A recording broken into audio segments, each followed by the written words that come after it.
Let's do Darwin Nunez then. It looks like he's about to leave the football club. A fee agreed with Al Hilal. He's off to Germany to do his medical.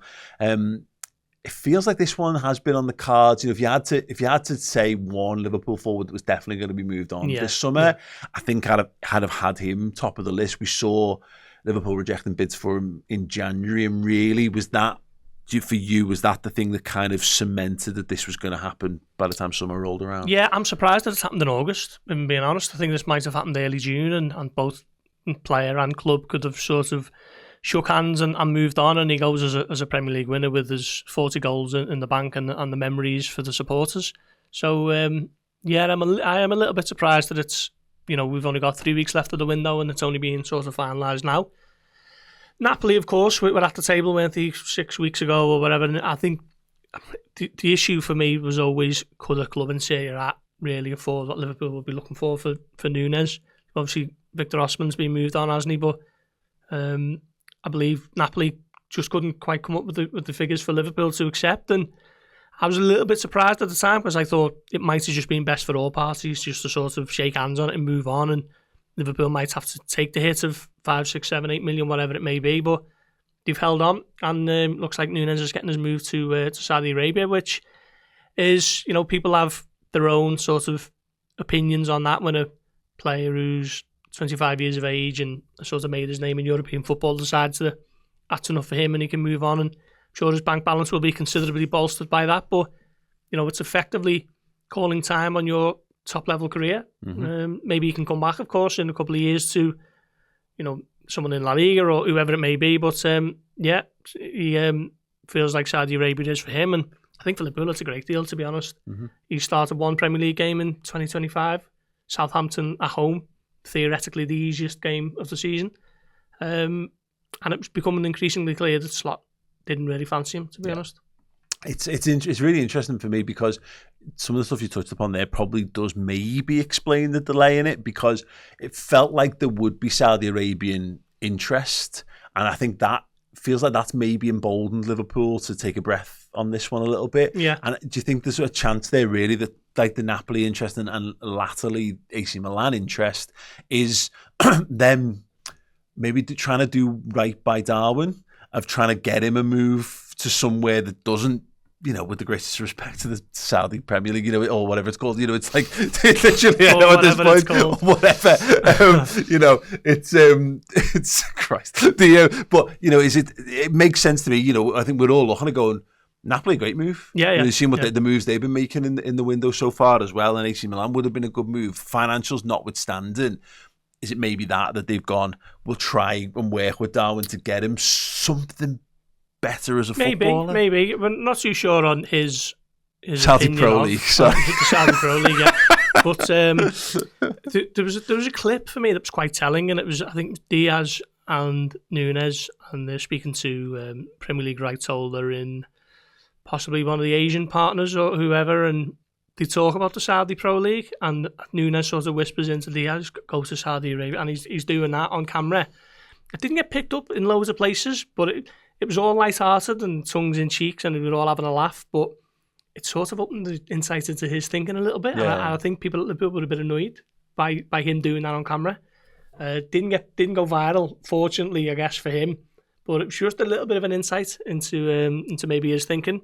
But yeah, he's going to go to Saudi, isn't he? And like you say, with the greatest respect to the Saudi Pro League, if he scores 50 goals this season or 5, I don't think too many people are going to blink either way. I mean, if he does have suitors further down the line from Europe, I think it's going to be based on what he's previously done at Benfica and Liverpool rather than what he's done in the Saudi Pro League.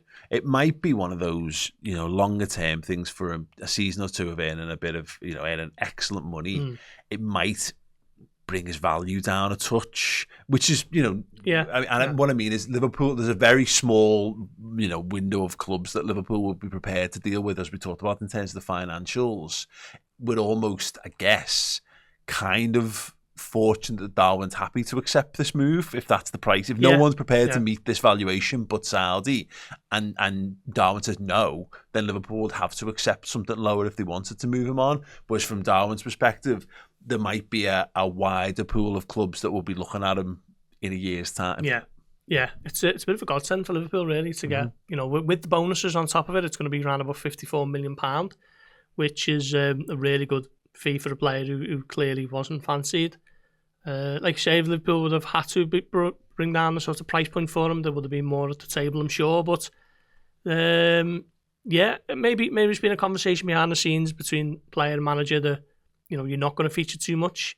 You're free to go and explore your options, and he's done that and come up with a move to Saudi. And good luck to him. He will leave with the memories of all the late winners. Your Nottingham Forest, your Newcastles. That chip against Brentford. The one against Sheffield United when it went on off his backside. All these sorts of moments. I guess he was never a player who did it for 4, 5, 6 games on the trot. Was he? He had his moments, and then he went back into his shell a little bit, and you were just waiting for that sort of lift off point, the mark that was going to start to show his consistency, and it never really came.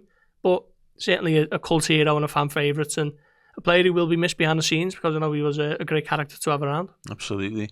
It's a pity that he was never able to fully take that on. And I think the good thing about the Saudi Pro League move is almost, if he'd gone to another Premier League team or another top European team, there's a chance of recrimination, I think, because if he goes and hits the ground running and fulfills that promise, there is a little bit of like, it was there all along. We just didn't quite get the best out of him. Yeah, I think the interesting thing is, it was Ian Graham who was almost sort of saying after the fact that Liverpool looked at Alexander Isak and Darwin Nunez in 2022, and Isak was at Sociedad and Nunez was at Benfica, and it was Klopp who had the deciding say. And I remember speaking to someone when Nunez signed, and someone was telling me that Klopp fell in love with Nunez, and it was through the analysis of the Benfica games, and look at this lad and what he could do. And I think even Klopp, after that Benfica game at Anfield, he talked him very highly, didn't he? And he said, and he's a handsome boy as well to go with it. And I think Klopp really did just think, this guy has got the lot that we can harness and turn him into an absolute beast. And it didn't quite happen, did it? I thought he showed real promise in Klopp's last season, 18 goals, I think, and was starting to showcase a bit more why he was valued so highly, particularly by Klopp. But then the system changes and the way of working changes on the slot, and those chances that he weren't sticking away, and you were thinking if he could just start putting a few more of these away, they dried up, and then that was that, really. Well, there's a fine balance, because we all remember the Luis Suarez season where he hit the woodwork 1,000 times, and that always felt like eventually they'll just go in, and you're hoping that with Darwin, but when it's season after season after season, you start to think, this is just him. Yeah. We've seen what we're going to see from him. He's always going to be someone who excites but frustrates almost in equal measure. There's a great irony for me in that probably his best performance for Liverpool was against Chelsea. It was his most complete performance across the course of a full game. I think Liverpool won 4-1. He sets the uppers up with an unbelievable ball at the end, and great performance. We absolutely terrorised Chelsea all game, but he hits the bar 3 times. He hits each post and he hits the bar, misses a penalty. And that's just the sort of Nunez dichotomy rolled into one there, that even when he was at his best, the headline is that he's not stuck the ball away and he's hit the post 3 times. Yeah, absolutely. That was a clip from Journo Insight. To check out the whole show, head to redmenplus.com or click the link in the description.